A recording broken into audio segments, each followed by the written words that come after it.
Hey folks, today we're looking at the best build to start Diablo 4 in Season 9. It will get you from level 1 to 60 very fast. This is a sorcerer starter build based on Hydra and Firewall. Why is it the best?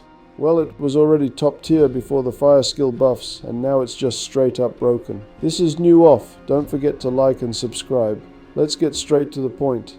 Take a look at these patch notes highlights. Hydra and Firewall were buffed. Inferno too. Also, Hydra no longer costs mana, which is huge for leveling. Hydra's mechanics changed. Now all heads attack instantly after spawning. This makes Hydra faster and more responsive in actual gameplay, but we'll have to see it in-game to really get it. The Hydra enhancement node was reworked to give plus 50% multiplicative crit damage. That means crit builds are now viable as well. How they compare to DOT builds will become clear during the season. The legendary Paragon node was also buffed. A passive related to this build was changed too.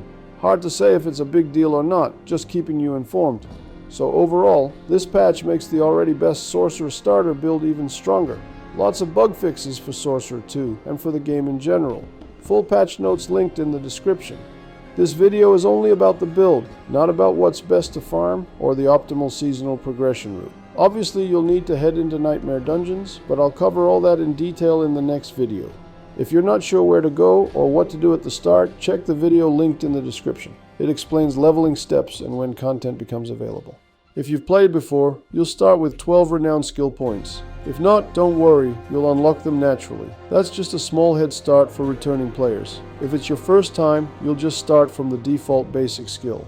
Put your first 2 points into the basic shock skill, then 1 point into fireball with upgrades that ignite enemies, boost damage, and instantly executes foes below 25% health.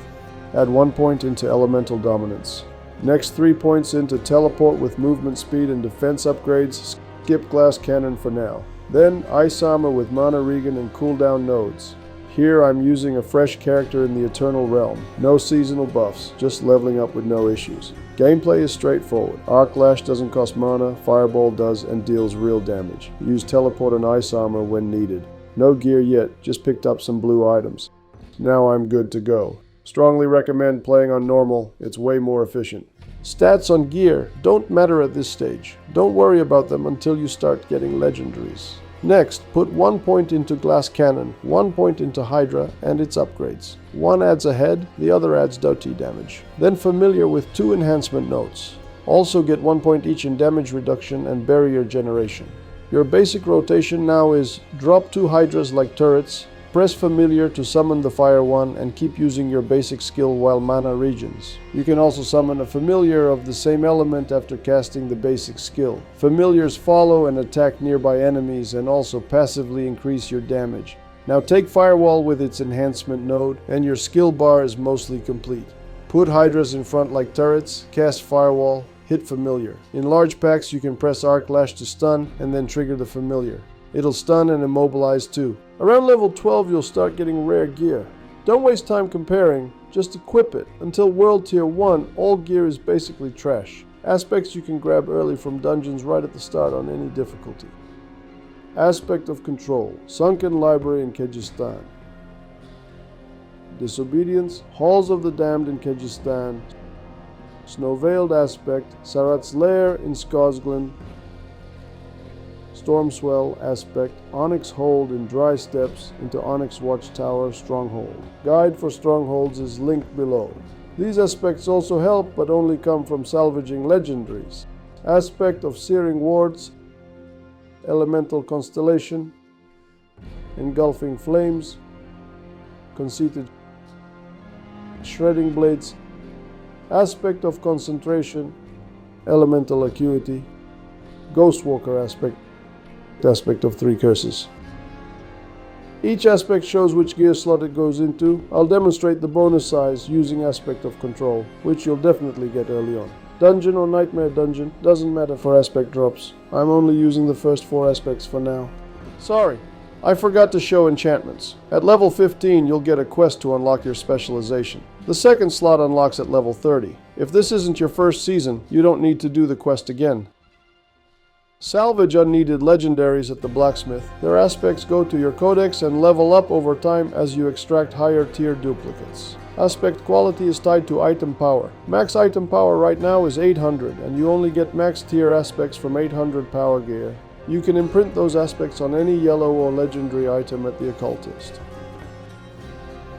Before World Tier 1, there are no worthwhile legendaries or rares. Only once you reach Tier 1 will ancestral items begin to drop. The ones with a star icon. These have item power 800 and are the only ones you should pay attention to. So I've got 4 aspects from dungeons and all my gear is floor loot. Time to level and you'll be doing it twice as fast. Why? Because this guide is being recorded before the fire skill buffs, and on top of that, in the season, you'll have seasonal bonuses starting from the very first levels. Any build will be 2 to 3 times stronger even early on. Enemies explode from the fireball enchantment. Familiars auto-summon when you cast Hydra. You also want to press familiar on cooldown. Hydras and familiars are summons, and each active summon boosts damage via primordial binding. Again, stats don't matter much. Focus on intelligence and max life. For amulet, armor and intelligence are nice to have but not required. Don't go into hard before level 40 or you'll just slow yourself down. Fast leveling means killing fast, period. Weapon and armor have huge ice armor aspect bonuses. Use it against elites and bosses. You can reach World Tier 1 just with these 4 aspects, no problem. Just don't accidentally lose them when swapping legendaries. If you get the salvageable aspects mentioned earlier, the build planner shows how to use them. By level 40, you'll have all skills. Add 2 more points to Glass Cannon, max out Hydra and Firewall, and then max all 4 fire-related passives. Next, max synergy nodes and cooldown reduction nodes. Between levels 40 and 60, add 1 point into Ice Blades with any enhancements. Put them on your bar instead of Arc Lash and use them on cooldown. They count as summons too and help maintain 10 stacks of primordial binding. Casting them also auto-summons the Cold Familiar. Mine are here from a helmet affix, so Ice Blades are a solid damage boost. But if you're struggling to survive, skip Ice Blades and go to Flame Shield instead. It gives better survivability and makes you immune for 2 seconds. Nothing, not even one-shots, can hurt you during that time. Put it in place of your basic skill, so either Flame Shield or Ice Blades, your choice. Important, no Blacksmith, Tempering, or Occultist rerolls until you start getting 800 power Ancestral Legendaries on World Tier 1. There's a full crafting guide linked in the description too. About companions. Main slot, Subo. His ability increases the DOT damage enemies take from you. And Variana, she increases your attack speed. Or Altkin, who reduces the damage you take. Gems. Amethyst in weapons, Topaz in armor, seasonal gems in jewelry, exact ones shown in the build planner. Rune words, ritual runes. Sem, Yax, Sir, Pok, Igni. Invocation runes. Qua, Sech, Tek, Ton. Use whatever combos you have available. Seasonal buffs are also shown in the planner.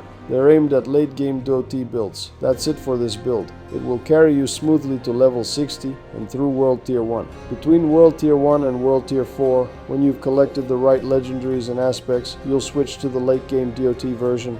Link in the description. It's a work in progress and includes both mythic and non-mythic options. It's a work in progress and will get updates. Always do seasonal quests first. Their bonuses make you way stronger. Don't forget to grab your pet for gold pickup. Get starter aspects from dungeons. Hire your follower right away. Or if this is your first playthrough, unlock them after level 15. The class specialization quest unlocks at level 15. You only do it once. Join legions every 15 minutes. Don't skip world bosses. Do whispers when in their zones. Use elixirs and essences regularly as they become available. That's all for the build. And for the advice too. Good seeing you. Catch you later.